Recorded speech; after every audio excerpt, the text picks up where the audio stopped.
정부가 민간 택지 분양가 상한제 대상 지역을 발표하고 집값 상승에 선제적인 대응을 강조했습니다.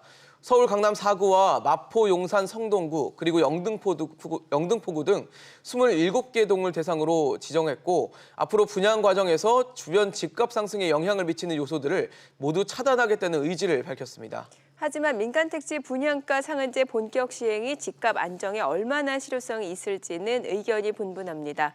동단위 핀셋 규제로 집값 상승세를 잡을 수 있다는 기대감도 있지만 정부의 고강도 대책에 이미 시장은 적응기를 거쳤고 또 서울 집값을 규제로 누르는 접근 자체를 지적하기도 합니다. 여러분은 민간 택지 분양가 상한제가 집값에 어떤 영향을 미칠 것으로 보십니까? 저희 아침 토론으로 여러분의 다양한 의견 보내주시기 바랍니다. 100원의 이용료가 있는 유료 문자 샵 3698번으로 보내주시면 저희가 토론 중간에 소개해드리고 함께 짚어보도록 하겠습니다. 오늘 토론 두 분의 패널 소개해드리겠습니다. 명지대 부동산학과 권대중 교수, 연세대 정경대학원 금융부동산학과 한문도 겸임 교수입니다. 두 분 어서 오세요. 안녕하세요. 안녕하세요. 일단 어제 발표된 거 당연히 보셨을 거고요. 민간 택지 분양가 상한제 대상 지역을 보면 역시 예상했던 지역들이 들어갔다라고 볼 수 있을까요? 예, 그렇게 보고 있습니다. 핀셋 규제로 해서 27개 동을 했는데요. 대부분 다 포함되고 서초가 좀 많이 몰려 있죠. 많이 몰려 있어가지고 제가 볼 때 이 시장에 영향을 줄 수 있는 단지들 위주로 정부와 핀셋을 나름대로 최선을 다한 것 같습니다. 강남 4구 마용성 예상이 됐던 지역인데 사실 과천, 흑석동, 목동도 거론이 됐었잖아요. 근데 이들 지역은 빠졌거든요. 네. 어떻게 보셨나요? 어제 발표한 데서 빠진 지역이 이제 성남 분당구라든지 네. 과천이라든지 또는 최근에 안전진단을 신청한 목동 지역 같은 경우 이게 빠진 이유는 지금 현재 그 관리처분 인가를 받은 단지들은 내년 4월 말까지 유예 기간이 있습니다. 그렇습니다. 일반 분양으로 할 수가 있는데요. 예. 그 이후에 사업 진행되는 경우는 언제든지 규제할 수 있다고 봤기 때문에 아마 제외한 거 아닌가. 이번에 동별 핀셋 규제가 바로 거기에 있는 것 같습니다. 사실 교수님 말씀대로 정부는 당초부터 핀셋 규제를 하겠다라고 해서 강력한 내용으로 시사를 했었는데 어제 발표 내용을 봐도 핀셋 규제의 목적을 좀 달성했다라고 좀 보십니까? 어떻게 보십니까? 예전에 이제 구 단위도 이렇게 지정하다 보니까 그렇죠. 올라가는 지역과 올라가지 않는 지역의 그 불평도 소위 불만이 많았는데 이제 동별로 이렇게 규정하다 보니까 재건축 사업을 규제하기 위해서 재건축 때문에 가격이 올라가는 지역 그동안 고분양가 문제가 논란이 있던 지역은 예. 거의 들어갔다고 보여지는데 이번에 그 27군데를 지정한 게 문제가 아니고요. 언제든지 올라가면 동별로 지정할 수 있다는 걸 암시한 거 아닌가 그렇게 생각이 됩니다. 시장 경고를 좀 준 거는 네, 분명히 네. 메시지가 있다라고 네. 보신 거고 교수님께서 보시기에도 핀셋 규제의 어떤 목적 부분에서는 달성을 했다라고 좀 보십니까? 어떻게 보십니까? 최대한 정부에서 애를 쓰는 흔적이 보이고요. 제가 볼 때 이 핀셋 규제에 나온 어떤 계기를 좀 보면은 그 경제 성장률에 좀 집착하는 느낌을 좀 갖습니다. 2.0%라는 경제 성장률하고 1.8하고는 또 느낌이 틀리지 않습니까? 그래서 네. 갑자기 시장이 전 지역으로 어떤 섹터를 정했을 때는 시장의 충격이 좀 크겠죠. 그래서 그런 부분을 고민한 흔적이 좀 나타나고 또 이거와 더불어서 상설 조사팀이라든지 예. 자금 조달 계획에 대한 전수조사 이런 것들이 이제 같이 시행을 하니까 그 요번에 발표한 여러 가지 다른 좋은 2030 대책도 있고 광역교통망이요. 네. 이런 것들이 종합적으로 잘 진행이 된다라면 이 정부의 어떤 의지와 어떤 고민의 흔적이 실제로 시장에 잘 효과가 나타날 것으로 좀 보고 있습니다. 네. 어제 발표를 하면서 이제 김현미 장관이 이렇게 언급을 했습니다. 분양가 상한제 피하려다 된소리 맞는다. 이런 취지였는데 어떻게 들으셨나요? 우선 분양가 자체가 신규 분양주택의 분양가를 낮추는 거 아닙니까? 네. 분양가격은 이제 토지비하고 토지비 가산비, 건축비하고 건축비 가산비인데요. 이 분양가격을 낮춘다고 해서 기존 주택 가격이 낮아지는 않는다고 보여집니다. 단지 이제 정부가 고분양가 논란이 있기 때문에 이번에 그 정책을 좀 강하게 내는 거 아닌가 하는 생각이 드는데 이 분양가를 낮춘다고 해서 시장 안정화에 기여할 수는 단기적 효과는 있지만 중장기적으로 오히려 공급 부족 현상으로 기존 재고주택 가격이 올라갈 가능성이 높습니다. 그렇게 보면은 김현미 장관이 얘기한 이제 분양가 상한제 피하지 마라라는 경고성 메시지도 의미가 좀 있다고 봐야 돼요. 저는 의미가 있다고 생각하지 않습니다. 좀 화가 나셔서 그냥 던진 말씀 그냥 던진 정도 같은데 발언이군요. 제가 좀 아쉬운 게 이번 정부가 계속 박근혜 정부 때 주택 투자하라고 활성화를 위해서 던진 정책대로 시장에서 소비자들을 움직였을 뿐인데 그렇죠. 정권 초기부터 약간 좀 적폐 세력은 아니지 뭐라 그럴까요? 투기 세력화 시켜서 네. 조금 좀 투기와의 나쁜 쪽으로 전쟁처럼. 표현을 하는 게 기조가 일관돼 왔는데요. 그런 표현보다는 뭐 이번 문재인 정부가 뭐 서로 소통하고 이런 걸 많이 얘기하지 않았습니까? 예. 똑같은 표현이라도 뭐 예를 들어서 이런 정책을 정부에서 피니 시장에서 많은 분들이 특히 좀 기득권 분들이 좀 협조해 주셨으면 감사하겠습니다. 시장 자정작용을 기대합니다. 또 뭐 부동산 가격 폭등은 경제에 좀 좋은 영향은 없은 것 같습니다라든지 또 미래 젊은 세대들을 위해서 뭐 시장 자정작용을 좀 부탁드립니다. 정부가 주거복지 안정을 위해서 이렇게 하는 것을 좀 협조 부탁 이런 식으로 했더라면 더 시장에서 좋게 받아들였을 텐데 마치 무슨 뭐 적을 대하듯이 표현하는 건 제가 볼 때 부적절했다고 생각하고 예. 다른 어떤 뭐 전수조사나 이런 부분에서 강도를 높이겠다는 어떤 일탈의 표현 같은데 네네. 별로 적절하다고 듣지 못했습니다. 제가 부적절했다라고 부적절했다. 말씀드리겠습니다. 부적절했다. 예. 사실 뭐 정부는 이제 집값을 어떻게든 좀 잡아보겠다라는 일념 하에 뭐 모든 규제들을 지금 강화하면서 정도를 높이고 있는 상황인데 그래서 아마 뭐 꼼수도 부리지 말라라는 메시지를 또 던진 것 같다는 생각도 듭니다. 근데 뭐 사실 어떤 뭘 하든 간에 제일 중요한 건 정부가 정말 의도한 대로 집값을 잡을 수 있을 것인가, 집값 안정에 기여를 할 수 있을 것인가일 것 같거든요. 이 실효성은 있을까요? 저는 단기적으로 분양가격을 낮추는 데는 효과가 있겠지만 분양가격을 낮춘다고 일반 아파트 가격까지 낮아지지는 않을 거라고 보여집니다. 물론 이제 그 대안으로 정부가 어제 발표한 내용은 두 가지입니다. 민간택지 분양가 상한제 적용도 발표했지만 그 이면에 보면은 이제 지난 8월 말 이후부터 1,572건에 대한 전수조사가 들어갔습니다. 예. 이 자금 계획서를 내야 되는 지역이 바로 규제적인데요. 규제 지역에서는 자금 계획서를 내야 되는데 거기에 대한 편법 증여나 불법 대출까지도 조사하겠다. 그리고 그것도 내년 2월부터는 한국감정원과 상설기구를 만들어서 조사하겠다. 이거는 이제 재건축 재개발의 분양가 상한제는 전혀 관계가 없습니다. 예. 일반 아파트 규제인데요. 분양가격을 낮추는 재건축 시장을 규제하고 난 이후에 일반 아파트도 그렇게 규제할 테니까 가격을 안정화시키라는 얘기거든요. 네. 근데 이 분양가 상한제 자체만으로는 시장 안정화에는 역부족이에요. 예, 그러면 분양가 자체가 낮아지는 게 예. 그렇게 분양받고 나면 기존 주택 가격을 따라가게 되거든요. 그래서 롯데가 되는 분양 겁니다. 후에는 또. 네. 낮은 가격을 분양한다고 해서 기존 아파트 가격이 내려가진 않아요. 분양받은 아파트 가격이 기존 아파트 가격으로 올라가지 오히려. 그럼 오히려 일시적인 정도의 효과에 그칠 것이다라는 말씀. 그래서 지난 77년도에 분양가 상한제가 도입된 이래 수없이 규제와 완화와 폐지를 반복했던 겁니다. 만약에 좋은 정책이라면 줄곧 계속 이 정책을 밀고 나갔어야 되거든요. 그래서 과열되는 지역이나 가격이 불안한 지역에만 적용했다가 다시 해제했다 그랬거든요. 네. 이것 자체가 2015년도 여야 합의에서 폐지했던 거거든요.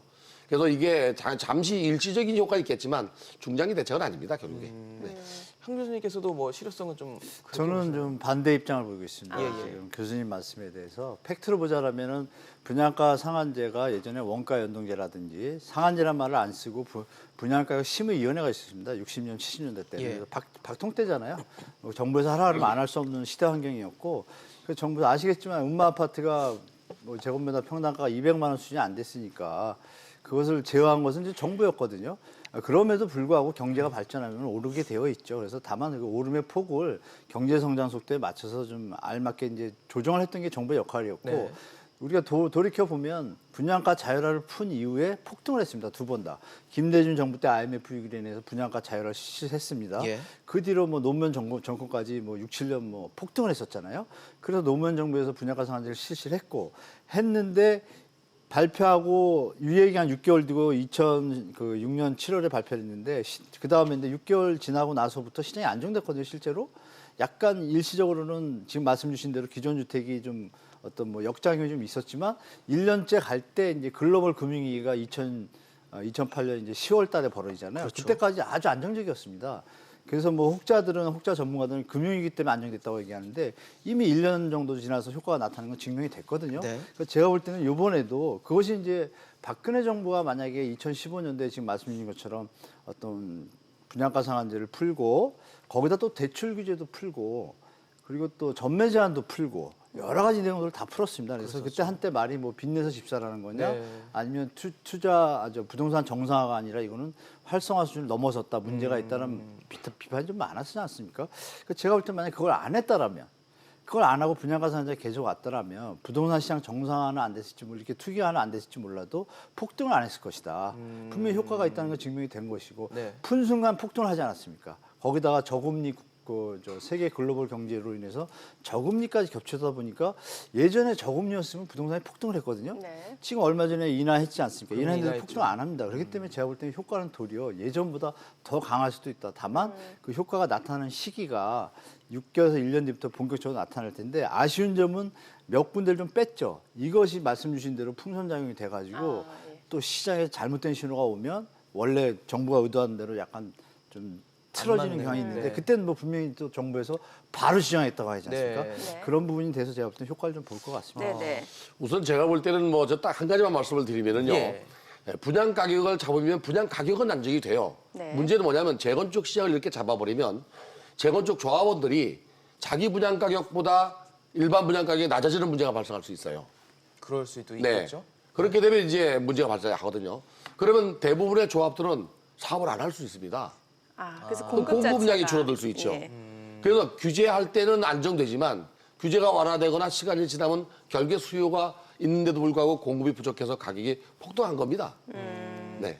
예, 지금 많은 분들이 문자로 또 관련해서 의견 보내주고 계시는데요. 내용 좀 보도록 하겠습니다. 네. 끝자리 6176님이 분양가 상한제 반대하는 사람들은 대부분 다주택자입니다라고 올려주셨네요. 네, 또 8189님은 현 정부에서 하는 정책은 무슨 타이어 펑크 메우는 것 같습니다라고 문자를 주셨습니다. 네, 끝자리 0962님이 집값 잡건 못 잡건 그것보다 먼저 지역 선정해서 흑석동, 목동은 왜 특히 흑석동은 왜 뺐냐라고 또 올려주셨네요. 그래서 정부 어제 규제에 대한 비판을 좀 해주셨고요. 네. 0197님도 규제에 대한 얘기를 해주셨습니다. 집값이 오르고 난 뒤에 규제가 핀셋 아닐까요? 서울, 경기 다른 곳도 많이 올랐습니다. 서울, 경기 지역 전부 규제가 필요합니다라고 문자를 주셨습니다. 네, 끝자리 2472님이 파리 대책부터 거꾸로 가는 정책이다. 6176님은 하나 있는 집 팔고 몇 달 후에 2달 사이 정신없이 2억이 올랐습니다. 대출받아 집 두세 채 산 사람들 다 이번 기회에 부동산 부자 됐습니다. 허탈해서 일도 하기 싫습니다. 라고 문자 주셨습니다. 네, 끝자리 9700님이 지금 정부가 역대 정부 중 가장 빠르게 집값 상승 중이라는데 다른 정부와 다른 점은 규제 아닌가요? 그리고 분양가 상한제 핀셋 규제가 역으로 말하면 여기 집 사면 100% 올라요 이 뜻 아닌가요? 예. 또 2592님 현금 부자 로또를 위해 조합원들 분담금 폭탄 맞아 조합원들 다른 곳으로 이사해야 합니다라고 문자 주시기도 했습니다. 네, 0962님도 역설적으로 집값 규제하기 시작하면서 급등했다라는 것은 어떻게 설명하실 겁니까? 네, 참 뭐 워낙 부동산에 대한 관심이 많다 보니까 시청자 네. 여러분들도 많이 문자 보내주고 계신데요. 저희 남은 시간 동안 계속 문자 보내주시면 여러분들의 문자 의견 또 반영하도록 하겠습니다. 네. 사실 뭐 지금 문자에서도 있었던 것 같아요. 규제. 사실 문재인 정부 들어서 부동산 규제를 워낙 계속 뭐 82, 913 뭐 날짜도 이제 세기 힘들 정도로 많이 내놨어요. 너무 많이 하다 18번 보니까 내놨습니다. 18번. 18번이요. 그중에 한 10번 정도가 규제고요. 네. 나머지는 이제 규제와 공급을 동시에 했고. 같이 네. 하는. 네, 그중에 이제 뭐 가계부채 종합대책도 있었고요. 네, 그랬었죠. 가장 공급 대책이 컸던 것은 바로 이제 2017년도 11월 29일 날 주거복지 로드맵을 내는 게 있고요. 그다음에 지난해 8월 27일 날 이해찬 대표가 30만 가구 공급하겠다. 그거로 그렇죠. 인해서 이제 예. 3기 신도시 신도시가 발표했거든요. 발표됐죠. 그거 말고는 거의 규제였던 것 같습니다. 네, 사실 네. 그러다 보니까 규제에 너무 익숙해지고 이제 젖어서 규제 효과가 좀 반감되고 있지 않나라는 생각도 좀 오히려 들어요. 규제에 적응을 하는 것 같아요. 네. 네. 그러니까 예를 들면 지난해 9월 13일 날 9.13 대책을 내놨잖아요. 9.13 대책의 가장 큰 게 바로 9억 원 넘는 거 대출 금지입니다. 네네. 그리고 규제 지역에서 대출을 40%밖에 안 하는데도 불구하고 처음에는 그게 시장에 영향을 줬죠. 1년이 지난 9월 13일이 바로 추석이었는데 그때까지 9억 원 이하 주택이 60.2%가 줄었습니다. 근데 오히려 9억 넘는 주택에 대해서는 대출을 해주지 않았기 때문에 공급량은 줄었지만 비율은 늘었어요. 1년 동안에 원래 그 9억 원 이상 주택이 17.2% 정도 차지했는데 네. 22.4%로 올랐어요. 올랐네요. 국토교통부 실거래가 자료거든요. 예. 근데 이걸 보면은 오히려 9억 원 넘는 주택을 강남에서 분양하거나 서울에서 분양할 때 8억이 있어도 대출이 안 되기 때문에 분양 못 받고 결국에 현금이 9억 넘는 사람들끼리 현금 부자들. 예, 그래서 그들만의 자체하고 얘기한 겁니다. 네. 정부가 풍선 효과를 차단하기 위해서 이제 재건축 사업이 본격화되지 않은 그러니까 일부 대상도 이제 민간 택지 분양가 상한제 대상 지역으로 포함을 시켰다고 합니다. 어딘지 좀 설명을 해주세요. 그건 권 교수님한테 좀 여쭤보면. 예. 우선은 그 현재 사업 단지별로 이제 관리 처분을 가기 전 단계가 포함된 건데요. 네네. 대부분은 이제 그 서초구가 해당이 됩니다. 서초구 방배동 같은 경우는 재건축 단지가 13지역까지 있는데요. 14지역이 상당히 많습니다. 50개가 넘는데 그 지역에서 사업을 진행되는 단계별로 이 가격이 상승하기 때문에 네네. 초기 단계에 있는 단지들도 전부 포함해서 서초구 예를 들면 방배동이라든지 이런 그 반포동 같은 경우를 다 포함시켰습니다. 이번에 보니까. 네. 근데 보면은 어제 내용 중에는 또 이 부산이나 남양주나 또 고양시 같은 일부 지역에는 규제를 좀 푸는 모습도 보였더라고요. 네, 맞습니다. 뭐 조정 대상 지역에서 이제 해제를 했는데요. 예. 그 어떤 시장의 어떤 뭐 균형성을 맞춘다 그럴까요? 이런 부분에서 좀 너무 시도한 것 같고 규제하기보다는.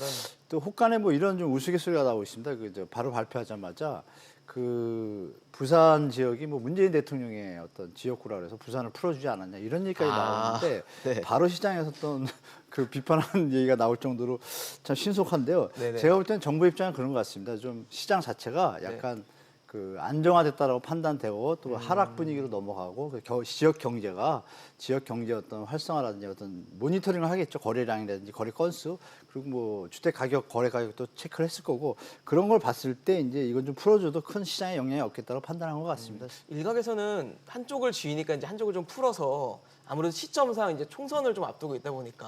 아 정확하십니다. 솔직히 뭐 저도 그 말씀 드리고 싶었는데 예. 정부가 지금 부동산은 정치라는 얘기 하지 않습니까? 이 지금 정부에서 만약에 이 주택 가격을 잡지 못하면 네. 제가 볼 때 시나리오 같아요. 분양가 상한제를 6월 달에 발표할 때 그냥 해도 됐고 작년 9.13 대책 때 발표할 때 해도 됐어요. 제가 볼 때는 굳이 이렇게 뜸을 들이고 텀을 두고, 신호를 예. 잘못 줘가지고 이런 뭐 요새 한 9개월 동안 안정적이었다 다시 또 뜨는 걸 보고 들썩들썩이죠. 심하면 제가 그런 생각이 듭니다. 이거 정부에서 일부러 올리는 거야 이런 생각까지 했습니다. 제가 정치적으로 볼 때. 오죽하면 그런 그래야 생각을 총선 하겠어요. 타임이랑 맞추거든요. 상한제를. 그런 정도로 제가 오해할 정도니까 네. 제가 볼 때는 이 지금 이런 부분이 이제 총선을 의식한 것은 확실하다고 봅니다. 지금 이제 다른 지역을 몇 개 남겨놨잖아요. 네. 그런 부분도 조금 오르면 다시 째고 규제를 하겠다. 전수조사도 2월부터 시작을 해요. 상설조사팀이. 그러면 2월, 3월에 제가 볼 때는 1, 2월에 포착된 이상거래나 문제 있는 거래 대상자들도 검찰 요새 하는 것처럼 발표 안 하고 있다가 2월, 3월에 계속 발표를 하면 정부의 의지나 이런 것들이 서민이나 젊은 층한테는 확산이 되게 될수 총선에 있죠. 도움이 되거든요. 그런 시나리오가 있지 않나라는 착각을 일 정도로 제가 볼 때 좀 그런 면이 좀 있다고 봅니다. 제가. 조정 대상 구역을 해제한 거는 그 의미보다는요. 예. 이미 부동산 가격이 안정화된 적이 있어요. 일산 같은 경우는 그 삼성지구 같이 택지개발지구나 이렇게 그 신도시를 만드는데 제외하고는 다 풀었어요. 특히 이제 일산 신도시 같은 경우는 어차피 고양이 신도시가 들어오니까 예. 가격이 하락하고 있어서 해제한 것 같고요. 네. 남양주도 다산 신도시나 별내 신도시는 서울에 붙어 있습니다. 그 두 가지를 내놓고는 전부 역시 또 거기가 신도시가 들어가기 때문에 해제한 것 같고요. 네. 문제는 이제 부산의 동래나 수영구나 해운대구가 이번에 이제 풀렸는데요. 사실은 제 생각에는 풀리는 순간 가격이 오를 겁니다. 거기 상징적 의미가 있습니다. 그동안 가격이 오르지 않고 대출 규제했었는데 부산 같은 경우는 아마 가격이 오를 가능성이 높아요. 이번에 그 조정 대상국을 일부 조정하면서 정부가 어떤 의도로 했는지 모르지만 뭐 지금 우리 그 한문도 교수처럼 정치적 의도라고 했는데 그렇지는 않을 거라고 보여지고요. 네네. 단지 제 생각에는 민간택지 분양가 상한제를 시행하는 시기를 놓고 이건 정치적 논리가 있을 수 있다고 생각돼요. 그 이유가 금년도 서울의 입주 물량이 42,890가구 정도 됩니다. 내년에 예상 물량이 41,600가구 정도. 그 중에서 일반 분양분이 10,000가구 조금 넘습니다. 그런데 지난 7월 달 말 기준으로 예탁결제원의 주택청약 가입자가 전국에 2,500만 명이고 서울에 587만 명이나 됩니다. 근데 587만 명 중에서 10,000가구를 분양받겠다고 달려들기 때문에 100대 200대를 가는 거거든요. 예를 들어 지난달에 그 대치동 그 상아파트 2차 같은 경우는 115대 1이었고요. 사당동 대우 프로젝트 같은 거는 204대 1이었습니다. 네. 그건 당연한 일입니다. 그래서 이게 아마도 어떻게 보면은 무주택자들이 워낙 많다 보니까 57%가 무주택자거든요. 네네. 무주택자들은 분양 가격을 낮춘다 그러면 분양받을 가능성이 있든 없든 간에 일단 정부 여당한테는 뭐 박수를 보낼 수밖에 없지 않습니까? 그런 의도가 있다고 생각이 돼요. 네. 시청자 여러분들 문자 살펴보도록 하겠습니다. 네. 끝자리 5764님이 지방에 사는 사람으로서 분양가 상한제 대상 지역이 부럽습니다. 예. 그렇죠. 분양가 상한제가 됐다는 것 자체가 가격이 많이 네. 올랐다는 반증일 수도 있으니까요. 네. 또 6176님은 분양가 상한제는 서울시 모두 시행을 해야 효과가 나타납니다라고 문자 주셨습니다. 네. 끝자리 6629님이 열심히 일하는데 집값을 따라잡을 수 없어서 박탈감마저 들고 사회에 대한 분노가 생깁니다. 네, 2592님, 아까 함 교수님이 좀 의혹을 가져셨던 부분에 대한 문자를 주셨습니다. 총선 앞두고 표를 의식한 미봉책에 불과합니다. 장기적으로 집값 폭등된다고 하는데 제발 규제 역설에 주목해 주시기 바랍니다라고 문자 주셨습니다. 네. 1906님이 집값 폭등 총선 때 심판이 있으리니. 아무래도 총선 시기적으로 의구심을 가질 수밖에 없는 시기긴 한 것 같습니다. 문자도 의심받는 시기에 내가 네, 그런 거는 분명히 의구심을 가질 수 없는 부분들이 있어서 시청자 여러분들도 문자 주시고 계시고요. 네. 또 21122님은 다주택에 대한 세금을 무겁게 부과하면 집값 잡히지 않을까요? 라고 문자를 보내주셨습니다. 네. 끝자리 6176님이 가진 자보다 없는 사람을 우선 생각해 주세요. 라고 네. 해주셨어요. 또 같이 보내주셨는데요. 이것저것 눈치 보면서 뜬들이다가 오히려 집값 올랐습니다. 라고 문자 주셨습니다. 네. 결과적으로 지금 규제 역설도 얘기가 나오니까 좀 여쭤볼게요. 사실 이렇게 민간택지 분양가 상한제가 적용이 되면은 가장 얘기 많이 나오는 게 로또 청약 또 후분양 얘기 나옵니다. 이 부분에 대해서 어떻게 보세요, 한 교수님은? 네. 다시 한번 말씀해 주시죠. 그러니까 로또 청약하고 후분양 얘기가 규제 부작용처럼. 역설로 지금 아, 얘기가 네. 나오거든요. 그 로또 청약에 대해서는 일단 정부에서 대책을 내놨잖아요. 물론 또 주택백 규제하겠다? 개정이라는 걸 놔두고 있지만 10년간 전매 금지 이 네네. 부분을 두고 5년 이후에는 이제 매입한다 이런 부분을 두고 있기 때문에 큰 문제가 없고 규제 역설이라고 표현하는 어떤 시장 참여자들의 그런 부분들에 대해서 저는 개인적으로 어떤 것인지 지금 문제가 터지는 것을 생각하면 아무것도 할 수 없지 않습니까? 그래서 정부에서는 그런 문제를 이미 다 모니터링 다 끝냈고 후분양제 부분에 대해서도 사실 조합이나 단지 입장에서는 어떤 이 정부의 이걸로 인해서 재산권 침해를 일으키고 조합원의 이익이 감소되는 부분에 대해서 또 반장으로 나왔지만 그렇죠. 제가 볼 땐 시간이 가고 과연 이 추세가 앞으로 5년, 10년 이어질지 3, 4년 이어질지는 모릅니다. 분양가 상한제 시작됐기 때문에 만일 1년 정도 뒤에 어떤 하락세가 나타난다면 후분양 단지로서도 곤혹스럽거든요. 그래서 제가 볼 때는 이 시점에서 이제 다시 한번 금융비용 이런 것들 공사에 대한 금융비용 같은 거 계산하다 보면 실제 후분양이 난지 그냥 분양가 상한제도 한지 난지에 대해서 또 다시 한번 조합에서 고민에 들어갈 겁니다. 그래서 조합원들과는 거치는 과정이 있을 것인데 제가 볼 때 후분양으로 지금 말은 던져놨지만 100% 그렇게 진행된다고 부장할 수는 없고 정부에서 또 통매각이라든지 이런 부분까지 또 차단을 시켜놨거든요. 그러니까 차단보다는 좀 자꾸 협의를 해서 풀어가는 게 좋다고 계속 말씀드리지만 예.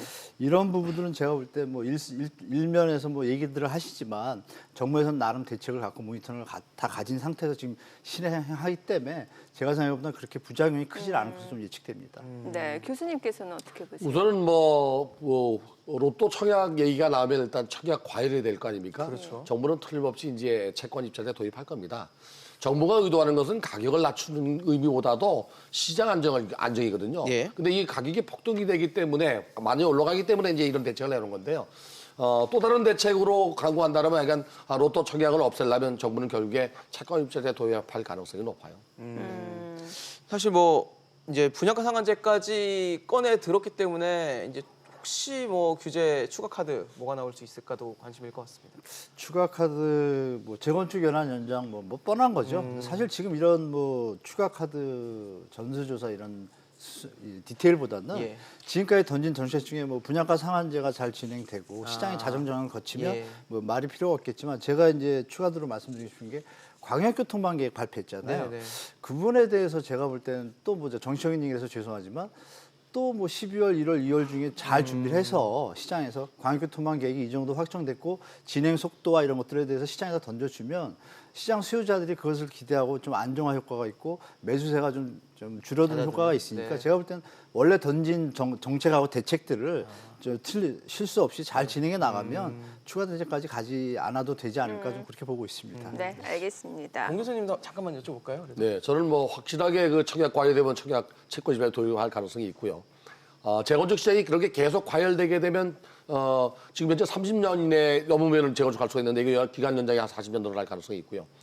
재건주택 시장의 가격이 오른다 그러면 1가구 1주택에 대한 장기보유 특별공제라든지 1가구 혜택을 줄이거나 없앨 수도 있습니다. 거기에 보유세까지 인상도 아마 손댈 수 있겠죠. 또 계속 올라가고 있지만. 네. 알겠습니다. 오늘 어제 정부가 발표한 분양가 상한제 대상 지역 발표와 관련해 한문도 겸임교수 권대중 교수와 얘기 나눠봤습니다. 고맙습니다. 잘 감사합니다. 들었습니다. 감사합니다.